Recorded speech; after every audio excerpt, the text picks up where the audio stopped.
So my dear friends, अभी जो मैं आपको बताने वाला हूँ सेक्रेटरियल ऑडिट। सेक्रेटरियल ऑडिट क्या होता है और ये कब एप्लीकेबल होता है, कौन इसको करता है और रिपोर्ट किसे देना पड़ता है। सो ऑल द डिटेल और स्कोप क्या है उसको हम लोग देखेंगे, तो ये इम्पोर्टेंट है, तो आप इसको जरूर देखिए। तो सेक्रेटरियल ऑडिट, सेक्रेटरियल ऑडिट क्या होता है? Generally it is the audit is carried on by the company secretary, जिसे कॉस्ट अकाउंटेंट क्या होता है, कॉस्ट ऑडिट कर सकता है। उसी तरह चार्टर्ड अकाउंटेंट जो है स्टेचुटरी ऑडिट करता है, फाइनेंशियल ऑडिट करता है। तो सेक्रेटरियल ऑडिट जो है क्या होता है, व्हाट इज सेक्रेटरियल ऑडिट? तो पहले देखें what is secretarial audit. Secretarial audit is recently enacted in the companies act 2013। तो 2013 में जो है सेक्रेटरियल ऑडिट जो बोला है, क्या बोले, it is made by the company और corporate law, means complex of corporate law, other law, rule, regulation और procedure. Means whatever law applicable to particular organisation, उसको कंप्लाई हो रहा है या नहीं हो रहा है, उसको देखना और कंप्लाई करना सेक्रेटरियल ऑडिट का मेन पर्पस है। ठीक है। तो जनरली कॉम्प्लायंस ऑफ लॉ, आपको जैसे बहुत सारे लॉ है, जैसे हो गया आपको कॉन्ट्रैक्ट एक्ट हो सकता है, लेबर लॉ हो सकता है, इंडस्ट्रियल लॉ हो सकता है, इनकम टैक्स एक्ट हो सकता है, सेबी लॉ हो सकता है, और whatever law applicable to particular organisation और company that has to be comply with, so that is called secretarial audit. So it gives the comfort of the regulatory stakeholder and management of the company to disciplinary approach evolve and improve the efficiency and risk management control और grievances process. So main purpose क्या है secretarial audit का, जो कि it give the more comfort, means it give the comfortness, means जो company में secretarial audit हो रहा है वो इंश्योर करता है वो स्टेक होल्डर की, हाँ, रूल रेगुलेशन को कंपनी मान रहा है, मतलब एथिकल कंपनी है। स्टेक होल्डर को, ठीक है, रेगुलेटर्स को, रेगुलेटर जो है जैसे हो गया सेबी, रेगुलेटर क्या है, IRDA, ये रेगुलेटर्स हैं, उनको इंश्योर करता है कि हाँ रूल रेगुलेशन कंपनी मान रहा है, जो भी है इसका अच्छा कंपनी है। ठीक है। देन मैनेजमेंट को भी हेल्प करता है कि improve the efficiency and achieve the company goal. Then who can do the secretarial audit, पहले हम देखें what is the meaning of secretarial audit, then हो गया who can do the secretarial audit. Generally the member of ICSI, the member of ICSI institute of chartered accountant and company secretary of India holding a certificate of practice can conduct the secretarial audit. Means those professional who qualify company secretary and having certificate of practice, he can do only the secretarial audit. Then applicability, देखिए applicability का दो provision, जैसे आप 1/4/2020 के बाद एक अलग provision है और 1/4 पहले का है, तो हम लोग पहले का प्रोविजन नहीं देखेंगे, अभी का प्रोविजन हम लोग देखेंगे। सो जनरली क्या एप्लीकेबल है, rule 8 of companies act 2013 section 204 deal with the applicability of the provision. So क्या कहता है, every company, means every company having the paid up share capital of 10 crore और मोर, जो कंपनी का paid up share capital 10 crore और more और turnover जो है 250 करोड़ और मोर, और लास्ट हो गया जिसका लोन बोरोइंग्स जो है 100 करोड़ से ज़्यादा है, उसके लिए सेक्रेटरियल ऑडिट कंपलसरी है, वो सेक्रेटरियल ऑडिट रिपोर्ट उसको सबमिट करना पड़ेगा। ठीक है। और उसको कौन सा फॉर्मेट करना, MR3 सेक्रेटरियल ऑडिट रिपोर्ट का फॉर्मेट है, उसमें उसको रिपोर्ट सबमिट करना है। और जो प्रोविज़न है ना, ये पुराना प्रोविज़न था पहले, तो इसको आपको याद करना नहीं है, ये जो है लेटेस्ट प्रोविज़न है। तो अभी जस्ट पढ़ते हैं। So every company, provision related to secretarial audit, every public company having paid up capital of 50 crore और मोर, और every public company turnover of 50 crore और मोर, और every company having a outstanding loan borrowing of 100 crore और more, उसके लिए compulsory means PSC 10 crore और ज़्यादा और टर्नओवर 250 करोड़ और ज़्यादा और लोन बोरोइंग 100 करोड़ और ज़्यादा, तो उसके लिए क्या है, ये कंपलसरी है every public company.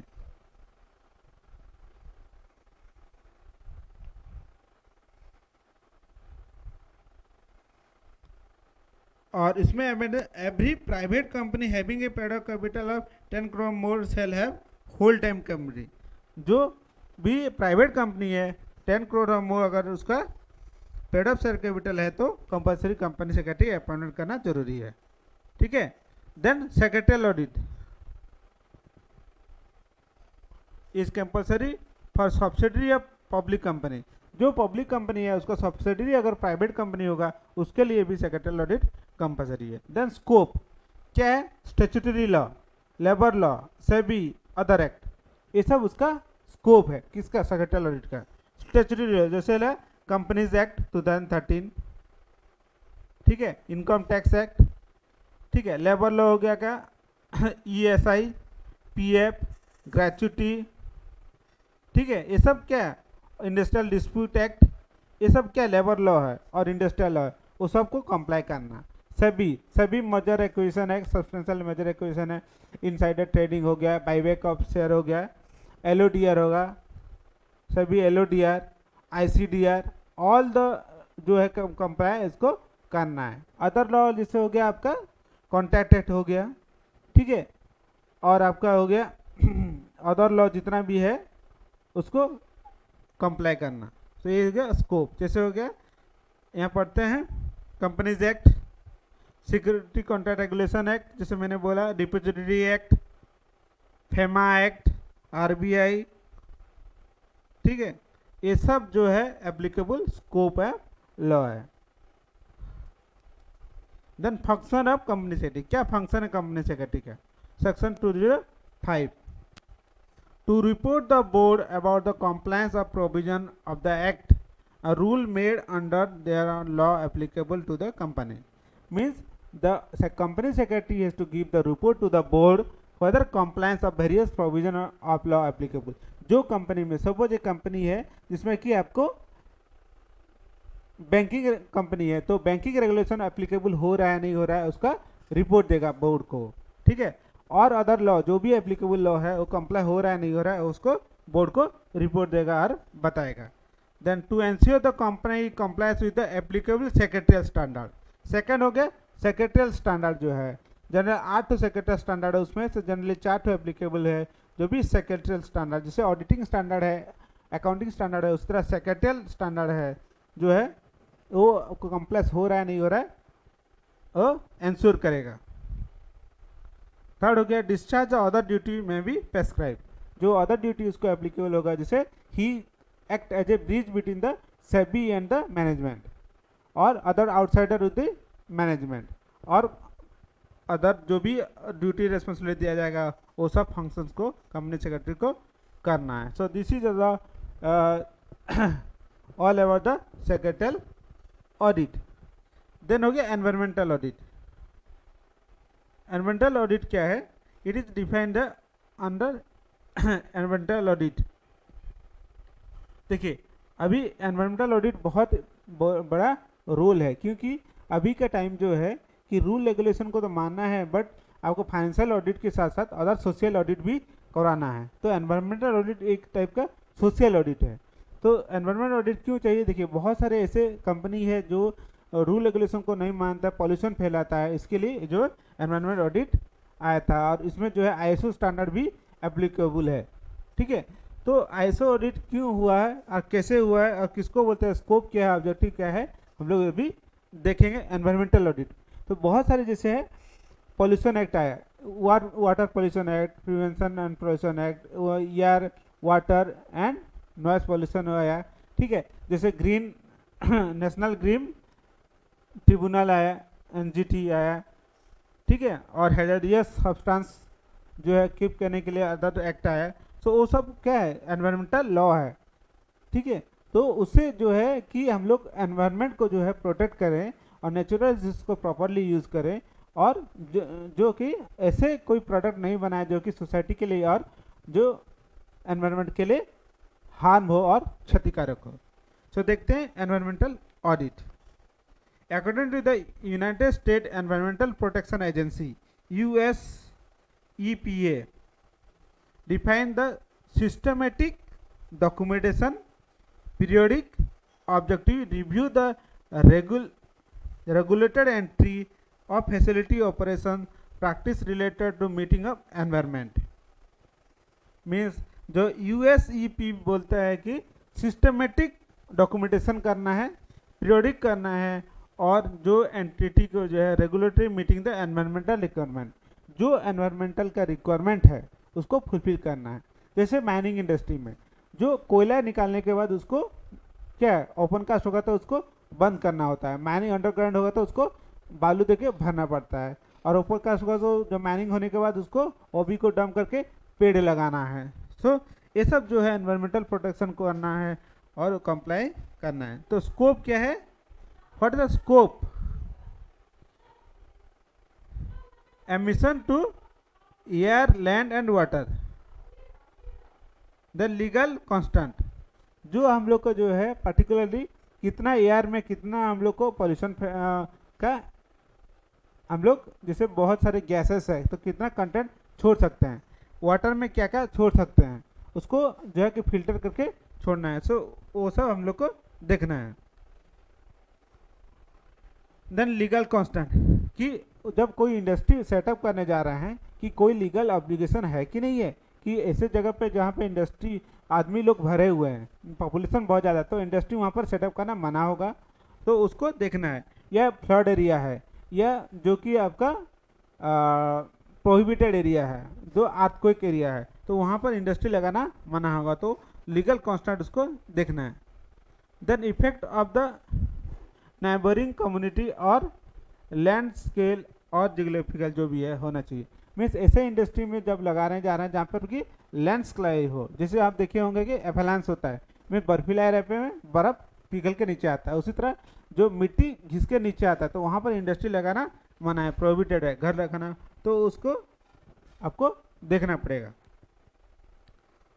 Then public prosecution on operating company या द लोकल एरिया, मीन्स ये भी हो सकता है कि जो इंडस्ट्री आप सेटअप कर रहे हैं पब्लिक उसमें अपोज करे, ठीक है, तो उसको भी आपको कंप्लाई करना है और देखना है।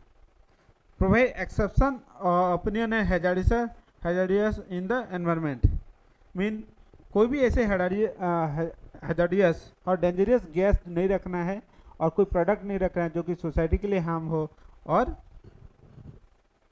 कंपनी के लिए भी हार्म हो। Then what is the risk associate, suppose आज एक्सप्लोसिव रख रहे हैं, गोला बारूद रख रहे हैं, तो उसको कैसे प्रिकॉशन करना है, ठीक है, या ऐसे कोई मेटेरियल रख रहे हैं जिसमें रेडिएशन बहुत ज़्यादा है, तो उसको प्रिकॉशनरी मेजर्स रख के उसमें रखना है, और रिस्क क्या है उसको आपको देखना है, और उसको सफिशिएंट आपको प्रिकॉशन लेना है, safety standard should be follow. तो measure the need of taken by the management and control the risk, अगर रिस्क है तो मैनेजमेंट ने क्या एक्शन लिया और क्या उसका प्रिकॉशनरी मेजर लिया उसको भी देखना है। Then different steps to be taken for environmental audit, steps क्या है environmental audit, the difference, the internal chamber of commerce, international chamber of commerce, देखिए अभी जो एनवायरमेंटल जो है ये पूरा वर्ल्ड में छाया हुआ है, तो जनरली जो है ये इंटरनेशनली बहुत सारे ऑर्गेनाइजेशन है इसमें काम कर रहे हैं और इसको डिफाइन कर रहे हैं। So international chamber of commerce क्या डिफाइन किया, स्टेप एनवायरमेंटल ऑडिट का, pre audit activity, then set aside activity, then post audit. So 3 step में ऑडिट होता है। तो पहला हो गया pre audit, selection the schedule of activity of the audit, आपको जो है इंडस्ट्री का शेड्यूल करना है, objective of the industry, promoter कौन है और क्या क्या रूल रेगुलेशन एप्लीकेबल है वो सबको पहले देखना है और शेड्यूल करना है। Then select the audit team, कौन ऑडिट करेगा, आपको एक 4 बनाना, टेक्निकल एक्सपर्ट कौन रहेगा, कौन किस में एक्सपर्टाइज है, तो आपको टीम बनाना पड़ेगा। Then conduct the facility, contract with facility, means जो भी कंपनी को जा रहे हैं उसके बारे में फैसिलिटी देखना, प्लानिंग ऑफ ऑडिट, देन आपको प्लानिंग करना ऑडिट का, ये होगा pre audit. Then site activity मतलब during the audit, understand the internal control system, आपका इंटरनल कंट्रोल सिस्टम क्या है, एनवायरनमेंट रिलेटेड क्या है, अब डे टू डे मॉनिटरिंग कैसी हो रहा है environment. Then assessment of internal control, जो इंटरनल कंट्रोल सिस्टम सही है कि नहीं है, एनवायरनमेंट का प्रोटेक्शन के लिए जो रूल एप्लीकेबल है मान रहे हैं कि नहीं मान रहे हैं, उसको चेक करना है। Gathering of audit evidence, next हो गया गैदरिंग ऑफ ऑडिट एविडेंस में means you have to collect the audit evidence, आपको सबूत इकट्ठा करना है। Then evolution of audit, finding करना ऑडिट, देन रिपोर्ट, देन ये हो गया आपको ड्यूरिंग द ऑडिट, ये हो गया प्री ऑडिट, ये हो गया ड्यूरिंग, ये हो गया पोस्ट ऑडिट। पोस्ट ऑडिट क्या है, production of the draft report, जो आप रिपोर्ट बनाए होंगे उसको मैनेजमेंट को देना है। Then production of final report, जो देने के बाद आपको रिप्लाई लेना है मैनेजमेंट से और फिर आपको फाइनल रिपोर्ट सबमिट करना है। Then preparation and implementation of audit action, अगर कोई आपको ऑडिट में जो है कि ऑब्जर्वेशन दिया हो या कोई आपको एडवाइस दिया हो तो उसको इम्प्लीमेंट करना है और उसको ओबे करना है। देन मॉनिटर द प्लान, जो ऑडिट ऑब्जर्वेशन दिया होगा उसको इम्प्लीमेंट करना होगा, उसको प्लान को इम्प्लीमेंट करना और कंटिन्यूस मॉनिटर करना। Then ISO 14001 is environmental audit, क्या बोलता है ISO 14001, it is the international standard for environmental management system, EMS। Environmental जैसे वर्ल्ड अभी क्या है ना, एनवायरमेंट के बारे में बहुत ज़्यादा फोकस है, जैसे ग्रीन हाउस इफेक्ट ना हो, ठीक, कार्बन पोल्यूशन ज़्यादा नहीं हो या ग्लोबल वार्मिंग नहीं हो, इसके लिए वर्ल्ड भी कॉशस है। सो 14000 ISO 14000 क्या बोलता है, provide the requirement of EMS और general guideline for maintenance, means general guideline जो पूरा सबके लिए एक ही स्टैंडर्ड हो उसी तरह का गाइडलाइन बनाता है, उसको फॉलो करवाता है। That identify the control of environmental impact, कि जो एनवायरमेंटल हो आप रूल रेगुलेशन है कि क्या इम्पैक्ट हो रहा है आपका इंडस्ट्री में, उसको है एक्टिविटी को मेजर करना, प्रोडक्ट और सर्विसेज क्या है उसको मेजर करना, आइडेंटिफाई करना।